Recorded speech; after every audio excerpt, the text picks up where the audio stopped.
Hi, welcome again to our arts. Today, finally, we talk about Pienza, the Cathedral of Pienza. Yesterday we had a little intro about Pius II. There was Enea Silvio Piccolomini, the Pope who inspired, whose life inspired the frescoes in the Piccolomini library, and who was the founder, the inventor of Pienza, this ideal city inside the Valdorcia, in the middle of nowhere. That's it. So there's a huge, not huge, but a proper city with a cathedral, so the seat of a bishop. There was a bishop there, instituted by him, and it was consecrated as the date of today in the August 29th of 1462. The city was planned with the help of the Florentine architect Gambarelli, nicknamed Rossellino because he had red hair. And with his help, Pius II was able to design the perfect, ideal city of Renaissance with his palace, the Piccolomini Palace. They was really near to the Medici Riccardi Palace that we saw some weeks ago. But the cathedral, for the cathedral, Pius II used some other workers with Rossellino. Rossellino arrived later, we have to say. He designed the facade, absolutely, this Renaissance facade in travertino marble, while the cathedral has been built in sandstone, so very golden stone. The facade is not along the street, but is just down in the valley, we have to say, creating the space for a square. There's like the forum, the Roman forum. This is the center of the civic and religious life of the city. And this facade is like the scenography of a theater for the events that would occur in the square. It seems like also an Arc of Triumph, a Roman one, you see, with these three different parts and the three different arches. And it's also similar some thermal structures that were in Rome in these days, and now they've been restored, and you can see in Rome itself. So this is a clear connection with the Roman antiquities.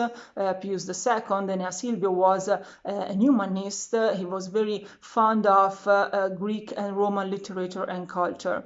But he's also wanted a church that reminded him the bright, the luminous days of the first Christianity. So he wanted a church that was crystal clear, we have to say. So he wanted these big windows.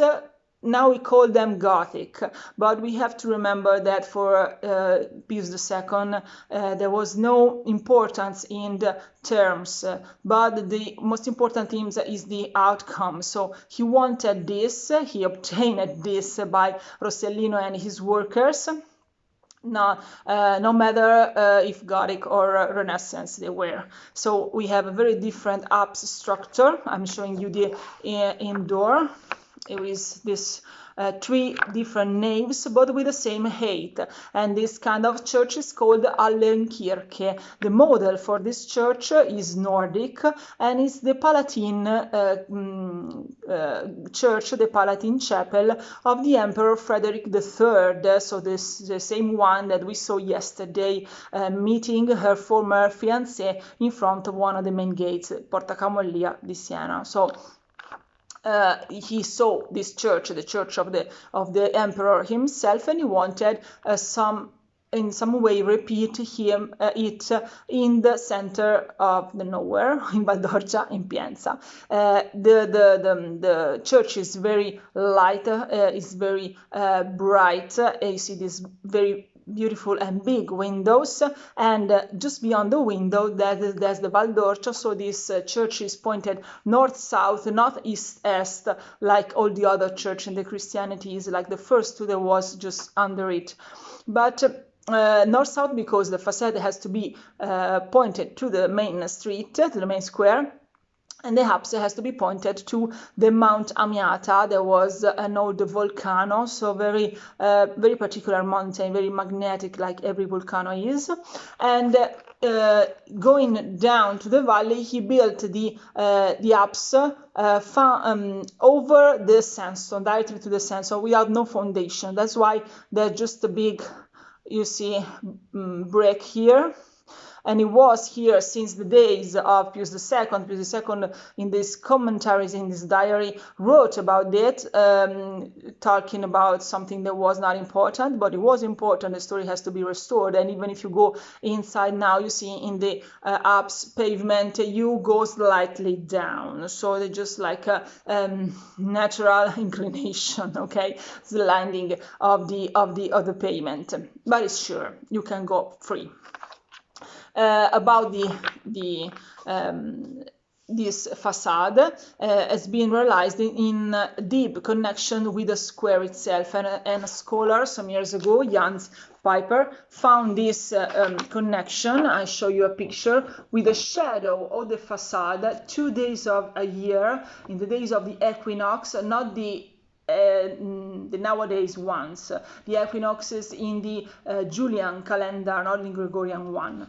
You see the shadow of the cathedral, the facade, ends directly in the end of the square, and the rose window is just pointing perfectly in this round circle in travertine that's just in this square, okay, in the center of the square. So all has been by Pius II and by Rossellino perfectly designed, perfectly defined as to be the ideal, the perfect, the equilibrium city, we have to say.